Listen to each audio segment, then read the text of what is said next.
जब कोई भाषा बोली या सीखी नहीं जाती तो वह धीरे धीरे विलुप्त हो जाती है और इसके साथ ही उस भाषा से जुड़ी अनमोल ज्ञान और परंपराएं भी खो जाते हैं। आपको जानकर हैरानी होगी कि मानव द्वारा अब तक बोली गई सभी भाषाओं में से 80% भाषा अब तक विलुप्त हो चुकी है। आपको बखूबी पता है कि 10 जनवरी को विश्व हिंदी दिवस के रूप में मनाया जाता है। हिंदी देश ही नहीं बल्कि दुनिया भर में तेजी से उभरती हुई भाषाओं में से एक है।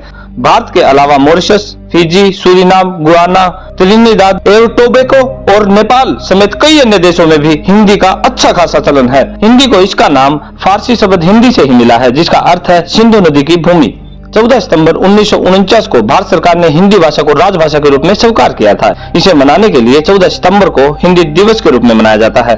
भारतीय संविधान में अनुच्छेद 343 के तहत संघ की आधिकारिक भाषा को मंजूरी दी गई, जिसमें देवनागरी लिपि में हिंदी और अंग्रेजी शामिल है। 1965 में हिंदी केंद्र सरकार की एकमात्र कामकाजी भाषा बन गई थी। तो जानकर आश्चर्य होगा कि हिंदी फिजी में एक आधिकारिक भाषा है और सूरीनाम, गुयाना, मॉरिशस और त्रिनिदाद में हिंदी को एक क्षेत्रीय भाषा के रूप में स्वीकार किया गया है। और इन देशों के अलावा श्रीलंका, संयुक्त अरब अमीरात यानी कि UAE, Singapore, Australia, Pakistan, New Zealand और संयुक्त राज्य अमेरिका जैसे अन्य देशों में हिंदी का व्यापक रूप से उपयोग किया जाता है।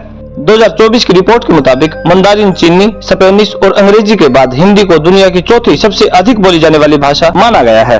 अपने पूरे भारत में लगभग 77% भारतीय हिंदी पढ़, लिख, बोल और समझ सकते हैं और बिहार उर्दू की जगह हिंदी को अपनी आधिकारिक भाषा के रूप में अपनाने वाला पहला राज्य बना था।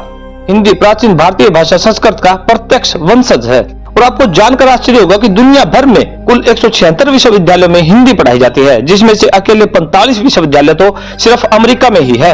और अगर आप हिंदी जानते हैं तो आप नेपाली भाषा को आसानी से पढ़ सकते हैं।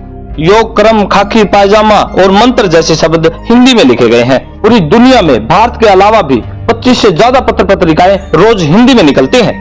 हिंदी दिवस साल में 2 बार 10 जनवरी और 14 सितंबर को मनाया जाता है। पंडित जवाहरलाल नेहरू की सरकार ने 14 सितंबर को हिंदी दिवस के तौर पर मनाने की घोषणा संसद में की थी। आधिकारिक तौर पर राष्ट्रीय हिंदी दिवस 14 सितंबर 1953 को मनाया गया था। वहीं हर साल 10 जनवरी को विश्व हिंदी दिवस मनाने के पीछे की वजह यह है कि भारत के तत्कालीन प्रधानमंत्री मनमोहन सिंह द्वारा 10 जनवरी 2006 को विश्व हिंदी दिवस के तौर पर मनाने की घोषणा की गई थी। और इस दिन के इतिहास की बात करें तो पहला विश्व हिंदू सम्मेलन नागपुर, जो कि महाराष्ट्र में है, में 10 जनवरी 1975 में आयोजित किया गया था।